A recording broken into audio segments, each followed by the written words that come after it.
All right, so here's the plan for today, folks. This is week 3 of 5 of our specialized entrepreneurship training.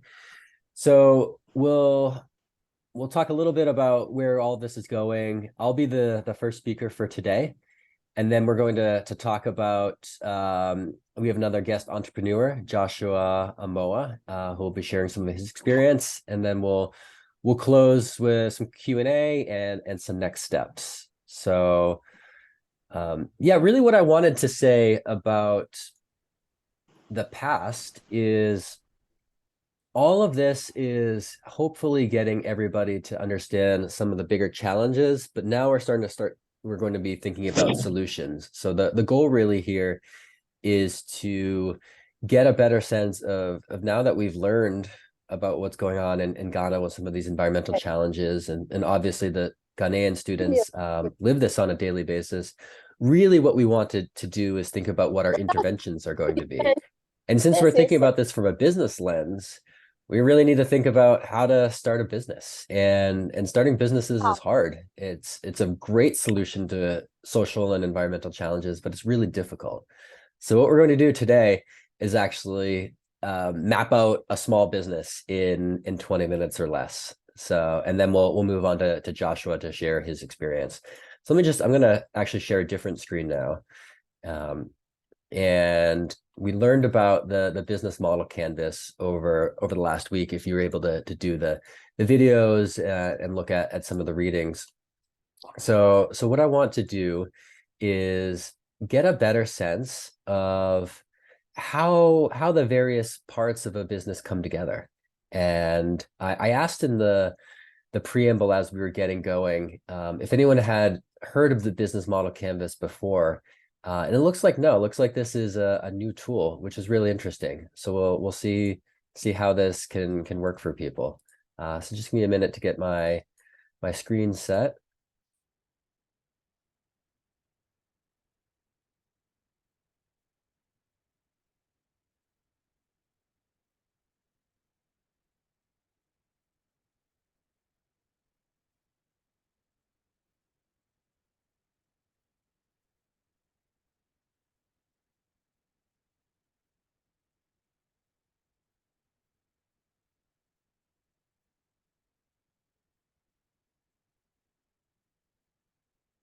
All right. So the cool thing that we're going to do today also is we are going to share a tool called Miro, which is great for online collaboration. So the big purpose of this is twofold. One, we want to actually start thinking about how we can collaborate as a multinational group, how we can collaborate across borders, but also how do we build a business, and how do we build an intervention that can address some of these environmental challenges. And so hopefully all of you had a chance to look at the videos. If not, there's definitely time after. But basically, the business model canvas is a tool which shows all the different elements of a successful business. And the idea is that in order to launch and grow and scale a successful business, you need to have a good understanding of all of these component parts. And without an understanding of all these component parts, you might not necessarily be successful. And so what we want to do as we think about starting social enterprises and starting projects that have an economic return is we want to think through these not necessarily as the final version of it, but as an iterative version of a business. And what I mean is everything we're going to do is a hypothesis that we're going to test. And as we break into small groups later on in the fellowship experience, we'll be creating business model canvases for business ideas and project ideas, but we know that it's just a test until we start talking to customers and partners and other stakeholders. So just to recap all the different parts of this, the core part of the business model canvas is the value propositions. A value proposition basically is something that people care about and value and would be willing to pay money for, right? And if we think about going to a grocery store, right? The value proposition at a grocery store is they sell you food that you need for energy, but also you might like that food. You might derive enjoyment from it. So the value proposition is it meets both your hunger and also just people experience pleasure when they eat good food. And if you think about the customer relationships when you go to a grocery store, you might have a long-term relationship with a particular grocery store because once you find a place where you can get good food, you go there again and again. And so the customers are long-term customers.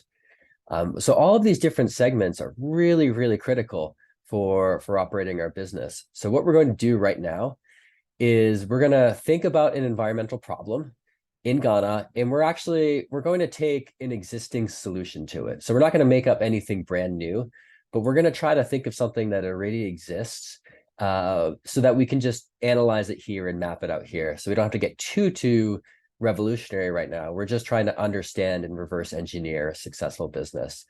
And so this is where it gets participatory. I would like from the Ghana group, and it can be staff and it can be guest speakers, Joshua, or it could be a participant. Let's get an example of a well-known business that addresses an environmental issue. It should hopefully be something that's relatively simple and something that lots of people are aware of. What business or service can we think about that addresses an environmental issue that a lot of people in Ghana know about? Any ideas?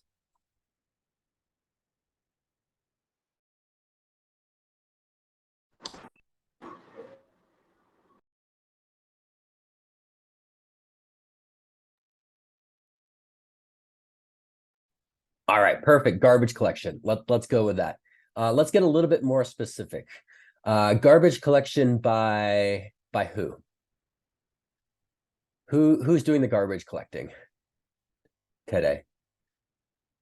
Or someone else? Is this a private company? Is it the city? Is it the municipality? Is it the government? Who's doing the garbage collection? Oh, local tricycle. Okay, perfect. I might have some more questions, but let's get to it. So business model canvas, tricycle. By the way, I'm a bad typer when I'm trying to iterate, so there might be some spelling issues, but I'll try to fix it as we go.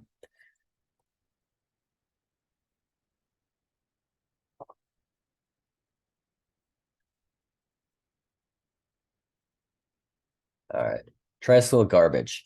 So what is, all right, we'll just go, our example will be garbage collection with tricycle garbage pickup, and we're going to do a deep focus on this so we can brainstorm all the different elements of this, but we don't need necessarily more ideas at this point.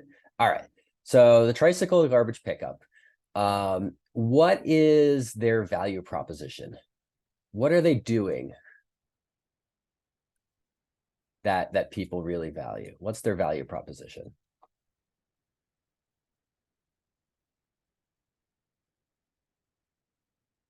Yeah, go ahead. What they do is that they go to local homes where let's say the refuse truck is unable to access. And then with that, they go there to pick up the rubbish in the local homes where it's inaccessible, difficult to access in their various places. That's what they do. So they go there at a lower cost. It's fairly less expensive than the garbage truck itself coming to the area.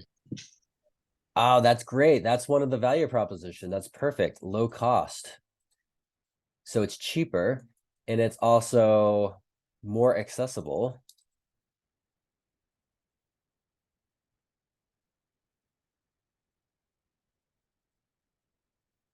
It's more accessible than other solutions. All right, let's think about now, what are the key activities that they do, right? So they pick up garbage. And then what else do they do? They must do something else, right? They don't just pick up garbage, but they do something else. They've got to drop it off, right? At a dump, right? So that's for this business, it's really Yeah, simple, right? They pick up garbage and they drop it off at the dump. Do they do anything else? not exactly.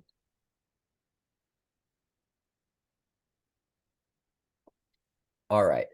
Let's think about key partners in this equation then, right? So if they're dropping it off at the dump, one of the key partners has to be the dump, right? They have to have a relationship with a place to dump it. They can't just go from Tete's house to Theophilus's house and like dump the trash in his yard, right? They've got to find the appropriate place for it, right?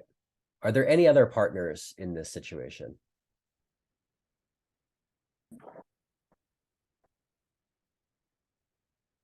Partners are someone who helps make the business work. Not a customer, but someone who helps make it possible. So the dump, recycle plants. Okay, that's great.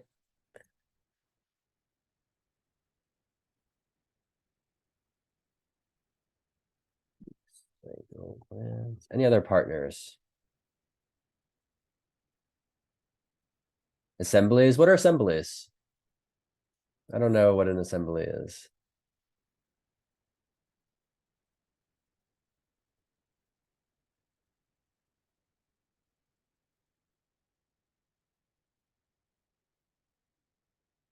Can someone explain what an assembly is?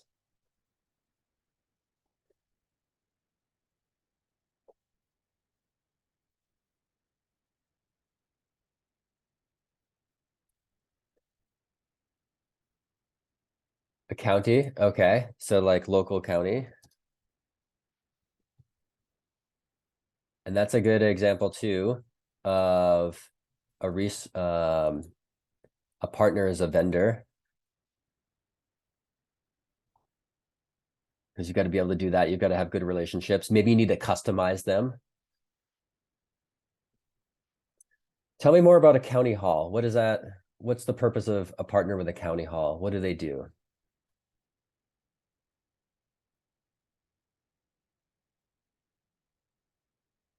Oh, they can provide a tricycle. Got it. Okay, that's great.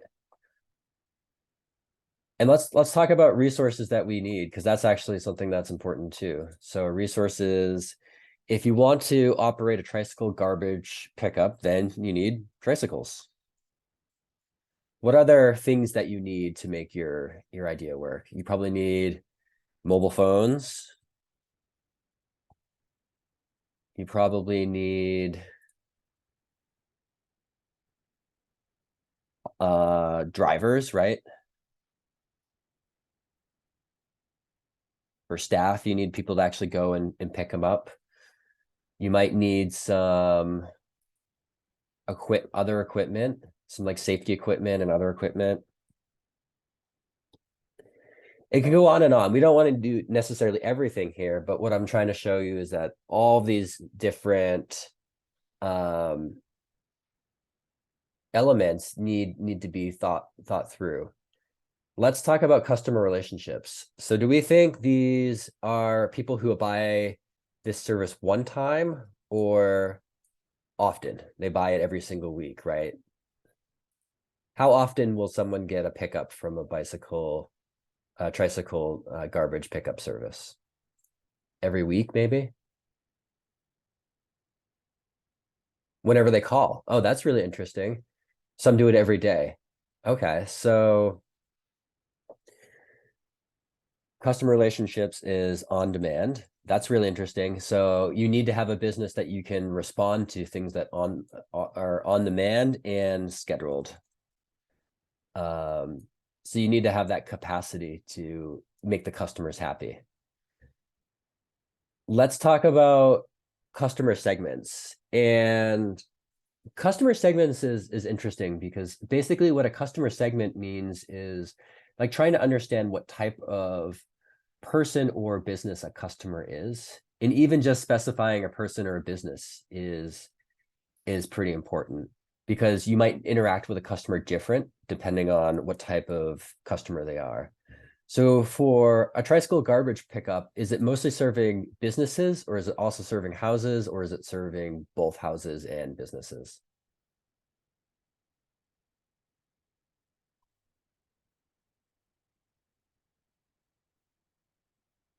Who are the types of customers?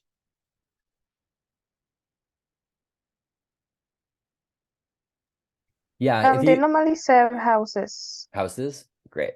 Yes, but yeah, mainly houses. Is this something for rich people, poor people, any type of person, middle class? Yeah, middle class will do.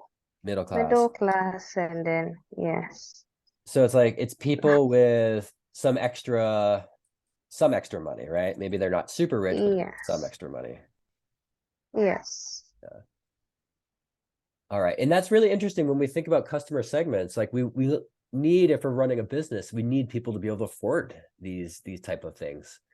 Um, they need to have that money, and they need to have it as a priority for them. Maybe if people they don't have enough money, maybe they just throw their trash on the ground, maybe they burn it, maybe they do something else. So if this is the business, we've got to find the right people who can pay and want to pay. And then every business needs to reach their customers. So how do we reach these middle-class people in newly developed areas?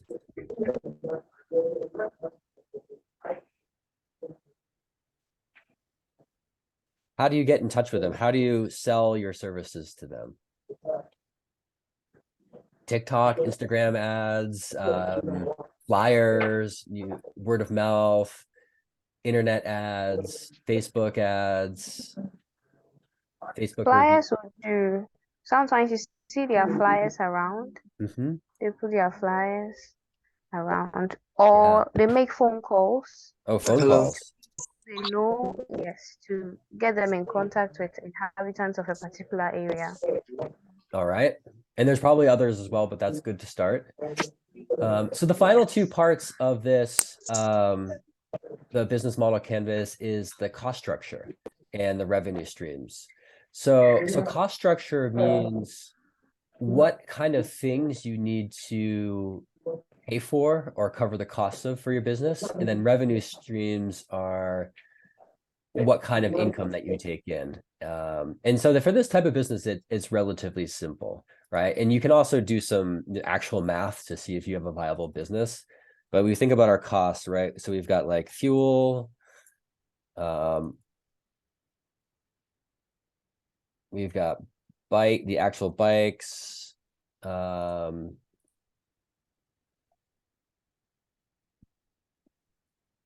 You got, also have to pay the driver. yeah, staff, you got to pay your drivers. Let's see, you might have to pay to dispose of it, right? So, just as an example, say Yes, you collect garbage for $100, but you might spend $25 to dispose of it, right? So in the yes, US, we call them please. tipping fees. They might be something else in Ghana. Um, and though, do those vary by type? Like, for example, does um, plastic or organic waste or metal all have the same cost to dispose of it? Or do is there a varying prices depending on the actual type of good? Most of the time, the waste isn't segregated, so they just pick it as one, and then you pay for it as one. Mm-hmm. Who segregates the waste? The Sometimes when the waste gets to the recycling company, Mhm. then the recycling company does the segregation. Oh, got it. Okay, so that's also one activity, is right, like segregation.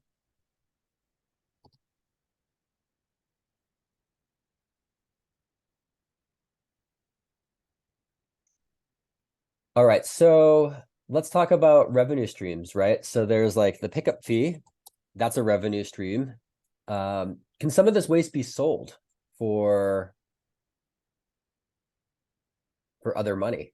Like, can you sell the metal or things like that from families? Or is that not part of their revenue Since streams? these recycling companies do send the tricycle sellers out to go and work for them.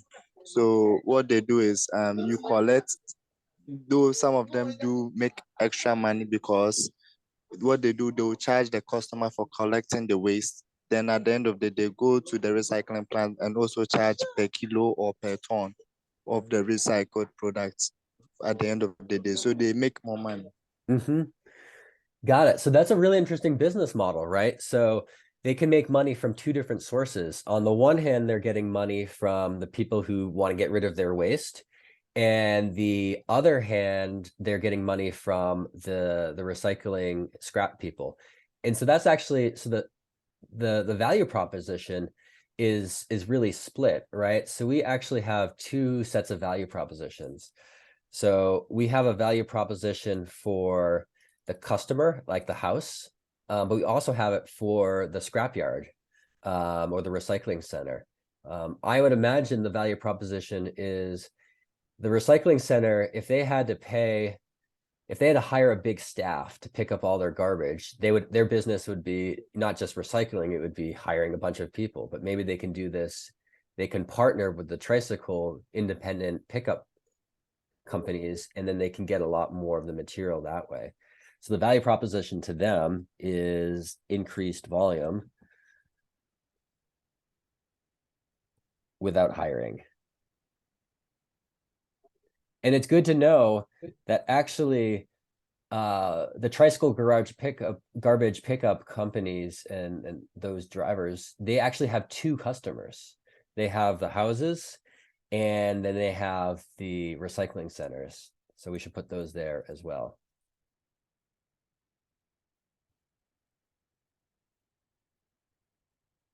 So I'm going to pause there because I want to make time for Joshua, our other guest speaker, make sure he has plenty of opportunities to talk. But I just wanted to kind of zoom out here and summarize, and then we'll have a time for some questions. If we take a step back, any intervention that we have, any small business that we want to set up, any way that we want to have an economic opportunity that we create to address an environmental issue, we should start thinking about it with these lenses and think about it, the partners, the activities, the value proposition, the customers, and then finally, how you make your money. You must take in more money than you spend to run your business, and where that money comes from. These are all critical parts of solving environmental challenges through ecopreneurship. And so once we start thinking about a specific environmental issue that we want to solve, we'll start thinking about the potential businesses that use these models. But as I said at the beginning, it's just a hypothesis. Sometimes if you're starting something out, you might be wrong and you might change this over time. And so what we do is we use these virtual sticky notes, but what we like to think about is these can move and change, right? Your first version might be low cost, but maybe it's speed. Maybe it's something else. Maybe you can operate a business in a different way. And then when we think about a business model, you can start a brand new one. You could invent something that's brand new, or you could take a look at an existing business and try to improve upon it. So maybe the tricycle garbage pickup is not as efficient as it could be. Maybe you want to reach customers in a different way to get more customers. There's always a different ways to evolve a business. And this is one tool that can help you do that. So I'm going to stop my sharing there. And then just let's spend the next 3 to 5 minutes with any comments or questions about this as a tool and an activity. Yeah, what did people think? Or do people have any questions?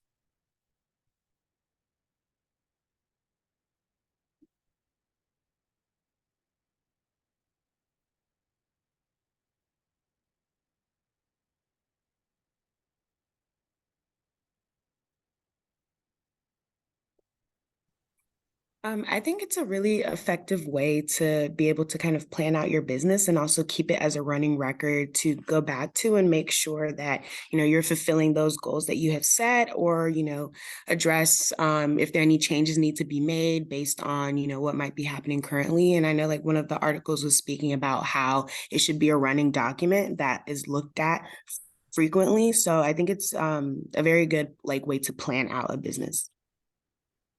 Yeah, thanks for mentioning that. The sense of a running document, something that is going to evolve. And what we'll do is we'll share this platform Miro with everybody. Each of the teams can have their own workspace for this to collaborate together, so that you can see how this might evolve from your first version of it to maybe your second or your third. Other comments or questions?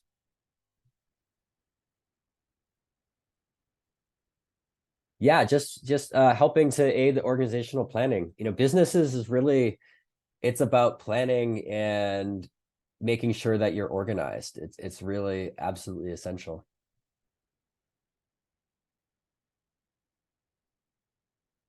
Let's get one or two final comments. Yeah, question here.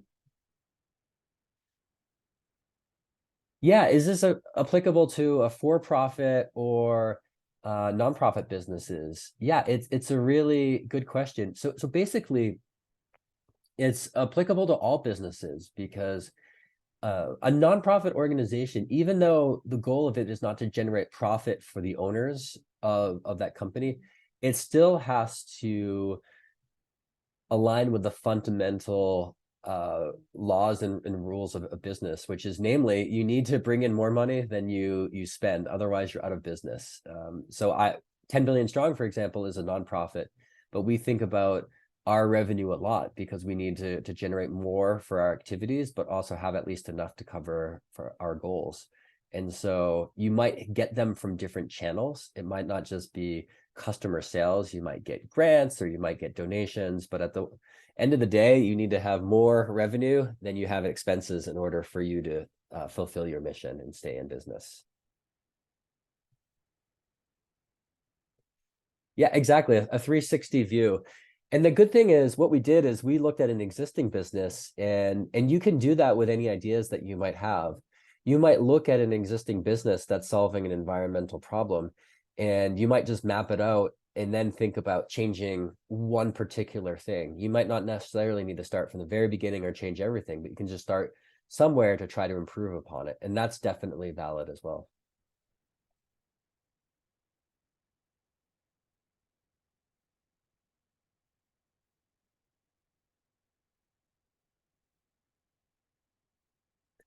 Final comments before we turn it over to Josh.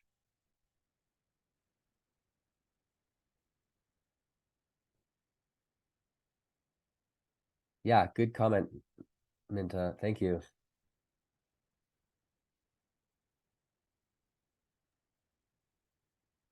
I have a question, please.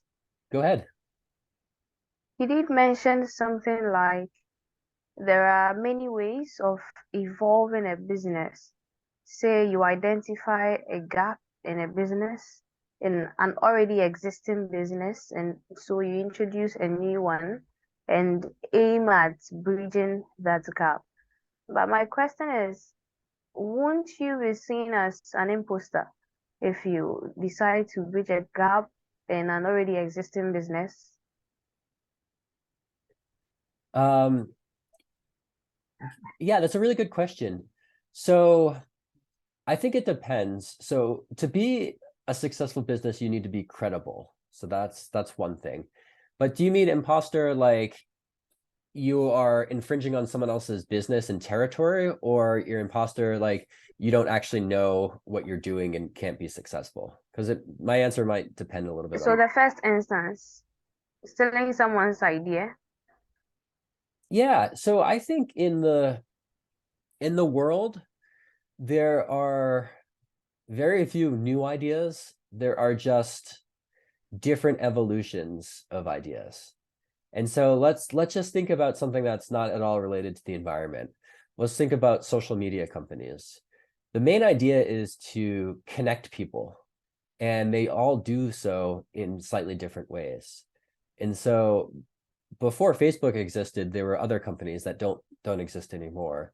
But we'll use two examples like Instagram and TikTok, right? So Instagram existed in a certain model, and then TikTok had a slightly different variation of it. Instead of just photos, it has videos, and instead of just like boring videos, it has exciting videos. And instead of just connecting with your friends, you connect with topics or themes that you're interested in. So every business is just a slightly better version of something that has existed before. And the big question around, are you stealing someone's idea, is if a business was perfect, then there wouldn't be any gap. And so the joy of entrepreneurship is filling gaps and delighting customers. And so if you can delight a customer and fill a gap, then you can be a successful entrepreneur. And at the end of the day, entrepreneurship is so hard. You have to answer to your customers and you have to answer to yourself, but you don't really have to answer to your competition and other people. So yeah, as an entrepreneur, what you need to have is a bias for action, not waiting for someone to tell you to do something or pick you to take an action, but just to do it because you feel it like so deeply in your heart. It's like, I've got to take action because this needs to be done. And in some ways that can be taught, and in some ways it has to be reflected from yourself. But I would say, don't wait for someone to tell you it's a good time to start a business. Find it within yourself and find the gaps that exist, because there's untold human desire and interest in new and in different things. And all of you, if you're creative enough, can find a way to meet that desire and that interest. But that's such a good question. Thank you. All right. Well, we've got Josh here, and he's fantastic. So I'm excited to hear from him. Feel free to ask me any questions as a follow-up for the Ghana group. You can do it in the chat, or US folks over email. But yeah, let's I'll turn it over to Josh. But thanks for this, everybody. Thanks for your great ideas, and thanks for that business model ideation. That was really great. All right, over to you, Josh. Okay, thank you very much, Arnold.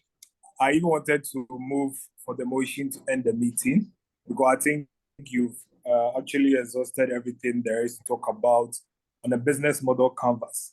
But since we have some free time left, I'll do my best to touch on all of them again, and then actually come in with my thoughts, and then the few areas I'll contribute to. So I also share my screen. I have a canvas here that I'll be using throughout.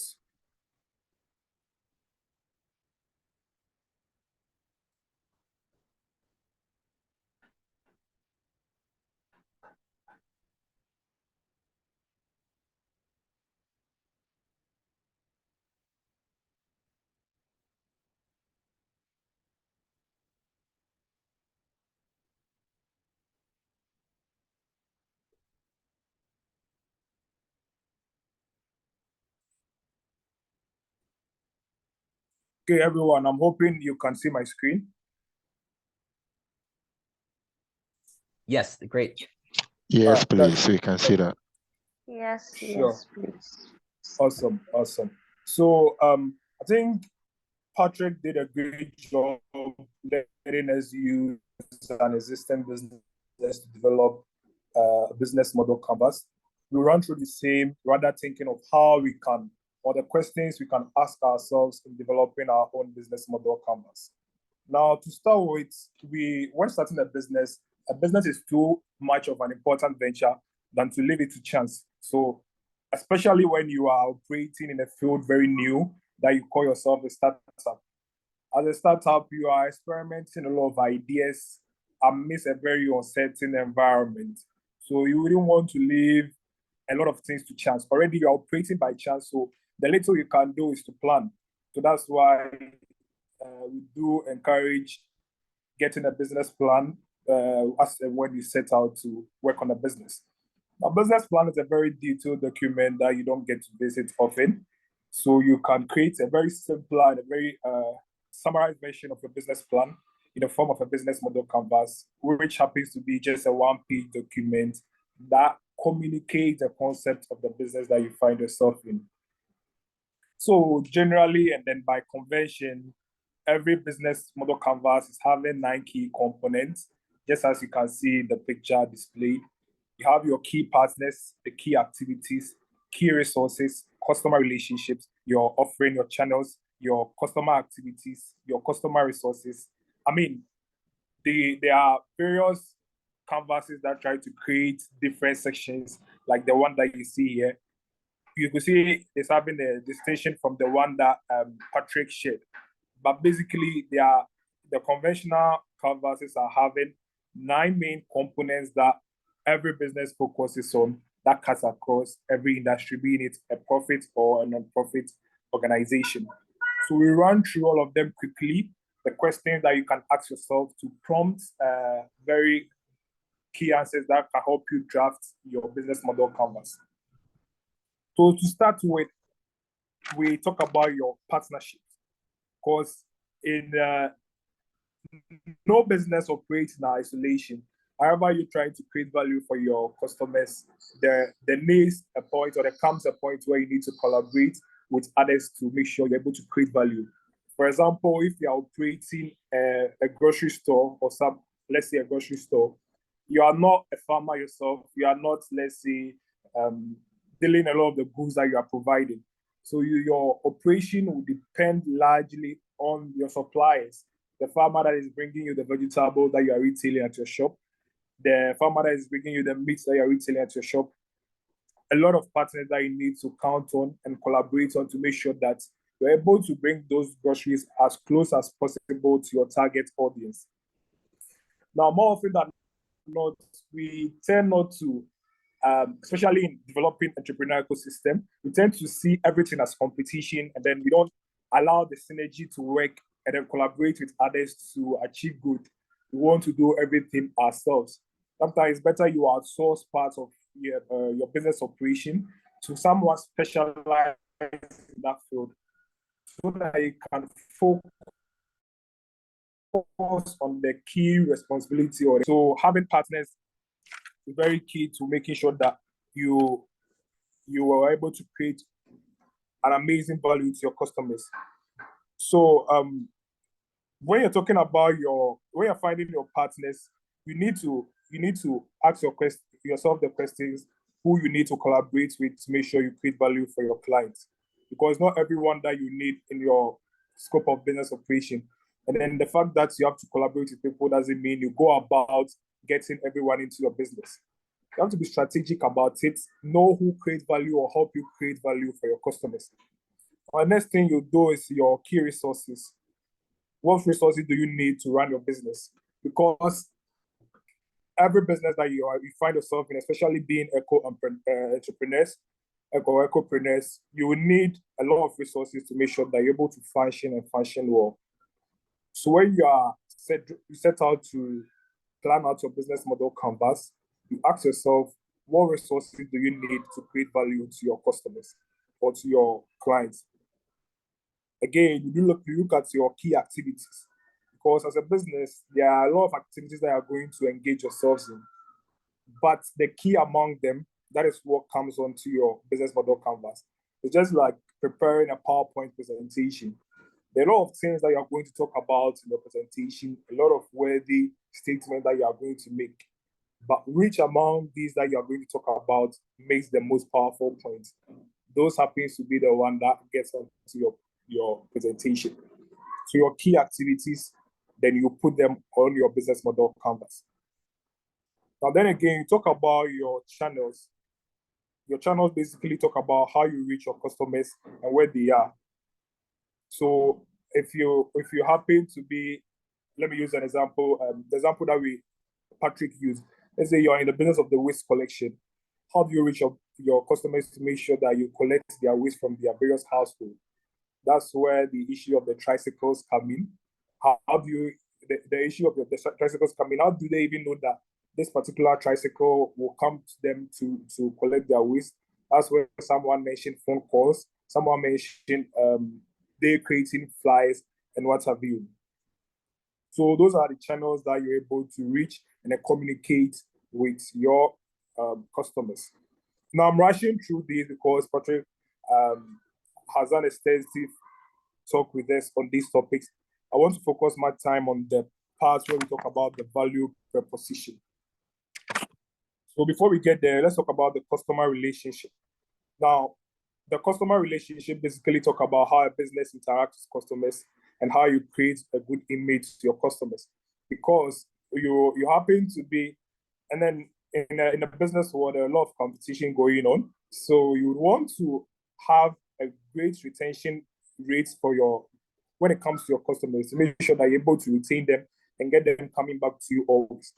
So your efforts in creating a good image and then making sure you forge a long-lasting relationship between yourself and your clients prove very useful in your business. So as part of your business photo canvas, you should focus attention into thinking out or planning out how you're going to create or foster a good relationship with your customers. And then again, you have to also plan out your customer segments, the people that you are going to serve. Which category are you focusing on? Now, you can divide your customer segments based on their specific traits. So some are related by age, some are related by gender, some are categorized by their interests, their spending habits. Probably you are in the business of so I'll use one project we worked on during my university days as an example. I was part of an organization called Inactus. What we do at Inactus is Inactus have been present on various campuses. So we come together as students, then find solutions to problems, environmental problems more often than not. Then we find solutions to them in the spirit of entrepreneurship. So one project we worked on during my undergraduate years was Billy Green. Billy Green uses agricultural waste to produce charcoal, contrary to the conventional or the traditional method that we know, where we have to cut down trees, burn them, and then come up with a charcoal.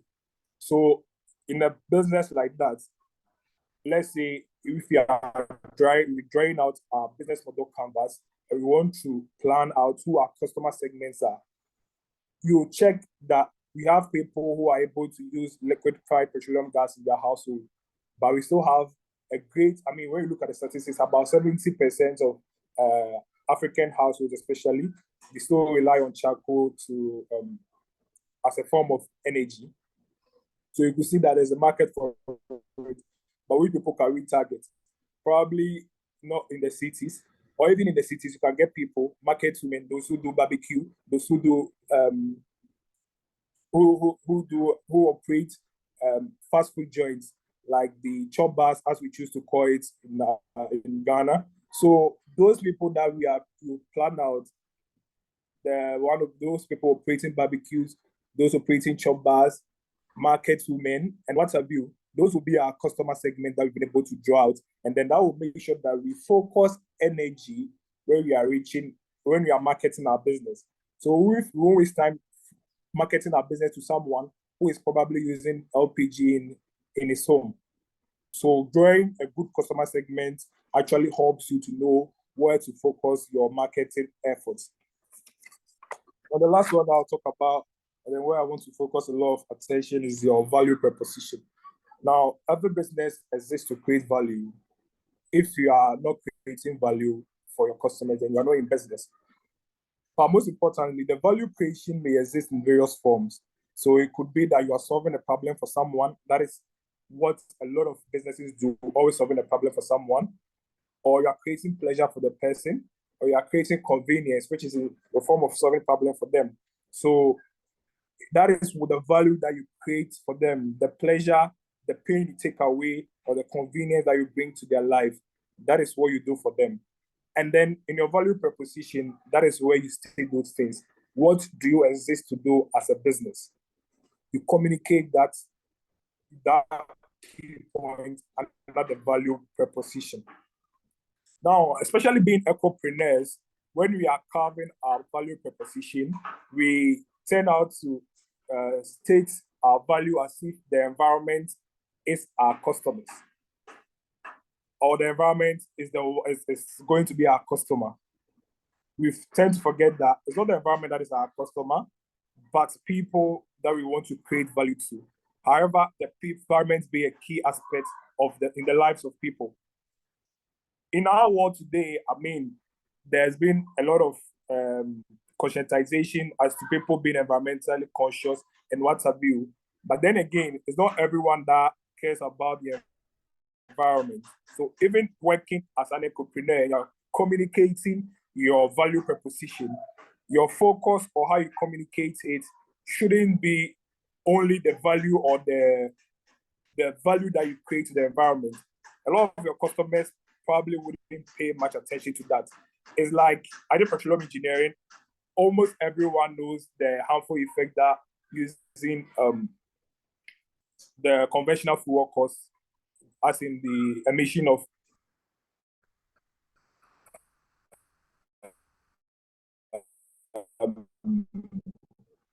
greenhouse gases to the atmosphere, contributing to any other form of fuel.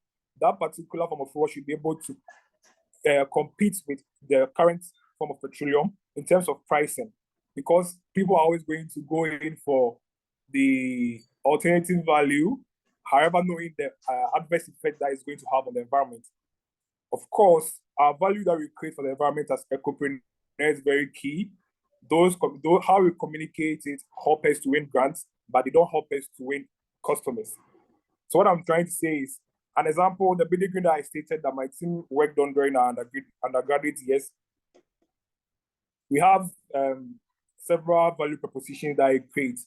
One of them being that, of course, we are not cutting down trees. So unlike the traditional method where we cut down trees to and then burn them to obtain a charcoal, this time around, charcoal is being produced from agricultural waste. That is a very good point. This is a point that we can communicate to an investor or in a form of in an environmental organization to win a grant. But when we are communicating it to our customers, which our business model canvas is to communicate, we won't go and tell them that we are not cutting down trees or what have you. We have to tell them the value or the advantages that is having over the traditional charcoal. And then in our case, that value was that our own burn stay times longer, it is smokeless. So that is what will move the customer to come and buy or choose your product over that of the traditional charcoal. Another example is Aquafresh. One of my friends, Matthias, working on a cold storage to extend tomatoes lifespan from 5 days to 21 days. So there are a lot of value that it creates to both the farmers who happen to be among his customer segments and then the environment. One of them to the environment is that you reduce methane gas emission because you are preventing the produce from going bad and in the process emitting methane into the atmosphere. But that is not the value that he's supposed to communicate to the farmers. For all you know, they don't even know the implication of methane gas emission on the environment. But what they care about most is that extending the shelf life of their produce or from 5 days to 21 days. That is what will move every farmer to come and store their produce with Matthias as a social entrepreneur or as an ecopreneur. So what I'm saying is, when drafting or crafting our value proposition, we should know the distinction between the value that we create to the environment, which should be our focus as ecopreneurs, but the environment is not our clients, the environment is not our customers. Our customers happen to people who now, the challenge that we face more now is that it's not everyone that cares about the environment. Of course, now there's been the conscientization. We have a time where people have gone on climate strike and everything. So to some extent, if you are able to communicate to people that you help them reduce their environmental footprints, they are what do you call it? They will gravitate towards patronizing your product. But until that time is reached, or until we fully reach that time, even working as an entrepreneur, you should find ways of creating value for your customers, however, also creating value for the environment and communicate it as such. And again, your value proposition isn't it's like isn't always about your competitive advantage. There's a difference between the two. The value proposition, everyone asks a question. Probably someone is doing the same thing. So let's say everyone is doing or in Matthias' case, let's say someone also sets up a cold storage system. So we are all creating value. We are helping farmers extend their produce from getting rotten within 5 days to extending their shelf life to 21 days. So in that case, when we communicate the value, we all have that value that we communicate to our clients. But what is the edge that one person is having over the other? That would be the competitive advantage that you have. So let's say I'll say that mine extends yours from 5 days to 21 days. My competition's own is just 15 days and the produce starts going back. That is the competitive edge I'm having over the competition. And someone asked the question as to whether you wouldn't be seen as an imposter trying to work in a system or in a space where someone has already taken the lead. Now, how ideas come in is in such a form that someone may have conceived the idea even before the another person initiates it. And then again, in the field of business, just as Patrick stated, if there wasn't any gap, or if we are able to serve all the customers that exist to who could make use of that particular solution, then I wouldn't find space coming in or creeping in to create competition for you. And then that is how Hey, Josh, Josh, sorry to interrupt. Just wondering if we take just a couple more minutes and then we can close with some final questions as we get closer to the 30-minute mark. Does that work on your end? Yes, please. Awesome, thank you. So I was just making my final comments. So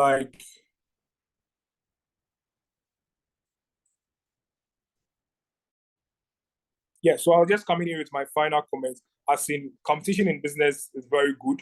An example recently is when Microsoft made a huge investment into OpenAI, and then immediately or right after that, this competition Google, realizing how OpenAI will be, ChatGPT will be a great competition to its organization be a search engine. Google also launched its AI called Bard. So that is how the business world is set to operate. Come with your competition, we find gaps in it, we try to make it better, and then we all try to create value for our customers, and then leave the decision to the customers to choose which one creates the most or the best value for them. So thank you very much for your time, and then if there are any questions, I would address them.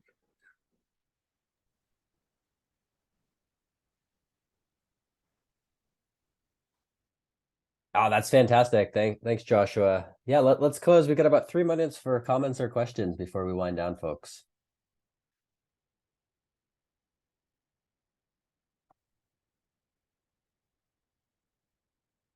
Yeah, go ahead. Well, just in addition, I would encourage everybody to watch this documentary series. I think it was Entrepreneurs Who Built America. If you search for it and you don't quite see it, check for The Men Who Built America. It's basically talking about all the entrepreneurs, from Vanderbilt to Rockefeller, Dale Carnegie, and how the competition and that mutual respect helped them catapult the entire America to the stage it is today, and see how that healthy competition can propel Ghana to the place we want it to be. So yeah, that's my comment. Thank you.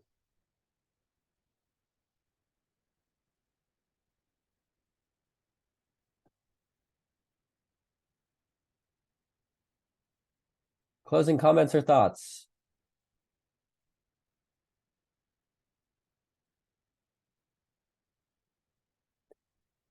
Why don't I close then with a bit of homework between now and the next session. I'd love all of you to just think through some interesting businesses that are solving environmental issues whether it's the United States or Ghana or maybe even somewhere else. And just try to mentally deconstruct those according to the business model canvas. So do something similar to what we did today. Just maybe take some moments as you go about your week, thinking about innovative ways that organizations are trying to both make profit and solve issues, just to try to flex that muscle of understanding how businesses work and how they're built. And so all of this will serve us well as we think about the actual specific projects and businesses that we would like to start. Well, thanks to all of you for joining, and thanks for great comments, and a really giant thanks to Joshua for sharing some of his entrepreneurial wisdom. We really appreciate it. See you all soon. Thank you. Thank you. Thank you.